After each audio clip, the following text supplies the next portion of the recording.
कोल्हापूरमध्ये कोणत्या दर्जाचे रस्ते बनवले जात आहेत याची झलक मी आता तुम्हाला दाखवणार आहे। मी आता आहे कोल्हापुरातल्या मार्केट यार्ड परिसरामध्ये आणि इथली दृश्य मी तुम्हाला पहिल्यांदा दाखवतो।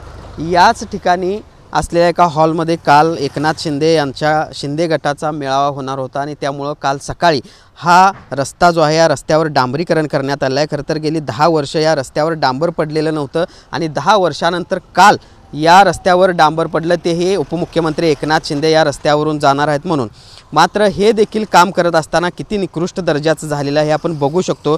अजून या मेळाव्याचा बोर्ड देखील निघालेला नाही, तो निघालेला नसताना या रस्त्यावर मात्र खड्डे पडल्याचं आपल्याला बघायला मिळते आणि कोणत्या पद्धतीचं काम झालंय हे देखील मी तुम्हाला दाखवू शकतो। आपण बघतोय एक जे काही डांबराचा थर या ठिकाणी टाकलेला आहे त्याच्या खाली अक्षरशः आपल्याला आपण बघतोय अशा पद्धतीची माती जी आहे ते आपल्याला बघायला मिळते आणि त्यामुळे किती दर्जेदार काम हे या सगळ्या कॉन्ट्रॅक्टरनी केले आणि किती गडबडीत हे सगळं काम झाले हे आपल्याला यावरून बघायला मिळेल। खरं तर एकनाथ शिंदे यांचा मेळावा ज्या मार्केट यार्डमधल्या रामकृष्ण हॉल परिसरामध्ये होणार होता त्या अगदी हॉलच्या समोरची ही दृश्य आहेत आणि आपण बघतो किती मोठा खड्डा या ठिकाणी पडलेला आणि कशा पद्धतीची दुरावस्था अवघ्या काही तासांमध्ये या सगळ्या रस्त्याची झाली आहे। आणि या हॉलच्या पुढचा जो रस्ता आहे तो तर अर्धवट राहिलेलाच आहे, मात्र जो रस्ता केलेला आहे तो देखील दर्जाहीन केलेला आहे असं म्हणावं लागेल आणि त्यामुळे या नागरिकांचा संताप जो आहे तो अजूनही वाढल्याचं आपल्याला बघायला मिळतं आहे। दैनंदिन या सगळ्या रस्त्यावरून प्रवास करणाऱ्या नागरिकांना नाहक त्रास या सगळ्याचा होताना देखील आपल्याला पाहायला मिळतो। आपल्यासोबत वाहनधारक आहेत,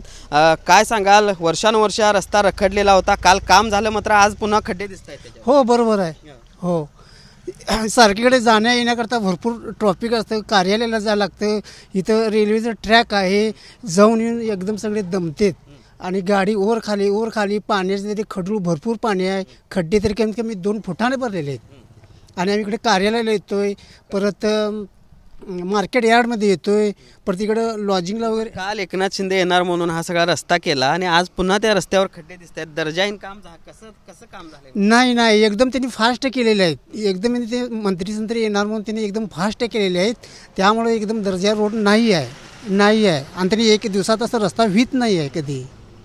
पाहिला पण कशा पद्धतीनं वाहनधारकांमधून देखील या सगळ्या कामाच्या गुणवत्तेवर संताप आहे तो व्यक्त केला जात असल्याचं आपल्याला बघायला मिळतंय। खरं तर कोल्हापूर अक्षरशः खड्ड्यात गेले अशा पद्धतीची परिस्थिती गेल्या काही वर्षापासून कोल्हापूरमध्ये बघायला मिळते। कोल्हापूरमधील खड्डेमय रस्त्याची चर्चा वारंवार होत असते, मात्र आता अशा पद्धतीनं जर अशा दर्जाचे रस्ते जर होणार असतील तर मग कोल्हापूरकरांनी करावं तरी काय आणि न्याय तरी कुणाकडे मागावा अशा पद्धतीचा प्रश्न या निमित्तानं उभा राहतोय आणि त्यामुळे याकडं आता जिल्हा प्रशासन असेल किंवा महापालिका प्रशासन आता तरी गांभीर्यानं पाहणार का हे पाहणं महत्त्वाचं असेल। जर्नलिस्ट सुनील काटकरचं भूषण पाटील, TV9 मराठी, कोल्हापूर।